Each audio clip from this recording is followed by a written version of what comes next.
Rama vibration. நான் மறுபடியும் சொல்கிறேன், ராமருடைய கீர்த்தியை நம்ம ஒன்றும் ஏற்ற முடியாது. அவர் கீர்த்தி டாப்பில் இருக்குது. நம்ம இப்போ தான் படுத்துன்னு எழுந்திருக்கோம். இப்போ கடைசி காலத்துக்குள்ள அவரை போய் டச் பண்ணணுங்கிறது தான் நம்மளுடைய ஐடியாலஜி, நம்மளுடைய கான்செப்ட் அப்படி இருக்கணும். எப்படி அந்த சத்சங்கம் பாசிபிள்? இந்த மாதிரி சந்துக்கள், இந்த மாதிரி ஒரு பக்தி பிரேமை இருக்கிறவா கூட இருக்கிறது தான் இது அச்சீவ் பண்ணுறதுக்கு ஒரே ஒரு பெரிய வயசான மாமி. இவ்வளோ பேர் மணியனை ராத்திரி 11 மணிக்கு ராமநாமத்தை சம்பந்தம் இங்கே ராமத்தை சமர்ப்பிக்கணும் அப்படின்னு இருந்தால் அது இந்த மாதிரி ஒரு பஜனை நடக்கணும். மோகன் பகதூர் சொல்கிறாங்கன்னா, நான் ராமநாமா தூக்கிட்டு வரேன், ராமராமா ஜபிக்கணும். கரெக்டாக நம்ம அந்த நேரத்தில் தான் ராமர் பாடிட்டு இருக்கோம். இது எல்லாமே இந்த இன்சிடென்டல் அப்படின்னு சொல்லுவாங்க, அந்த மாதிரி தற்செயலாக நடக்கிறது அதுவே.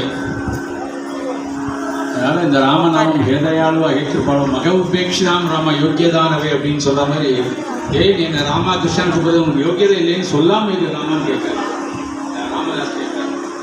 அப்படிங்கும்போது நம்ம கேட்கறது என்ன இருக்கு? 100 வருஷம், 1000 வருஷம், 10,000 வருஷம், லட்சம் வருஷம், கோடி வருஷம், எத்தனை வருஷம் இருந்தாலும் இந்த ராமர் அப்படியே கீர்த்தி, அதே கீர்த்தி இருக்க. நம்மளாம் கிளிக் பண்ணிட்டு போயிடுவோம். ஆனால் ராமரோட கீர்த்தி என்ன? சந்திர சூர்யா இருக்கிற வரைக்கும் அப்படி பரவாயில்ல போயிட்டே இருக்கணும். இந்த சத்சங்கம் அப்படியே இருக்கணும், வேறும் பரிமளிக்கணும். அப்படி வச்சுக்கணும். ராமச்சந்திரமூர்த்தி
Rama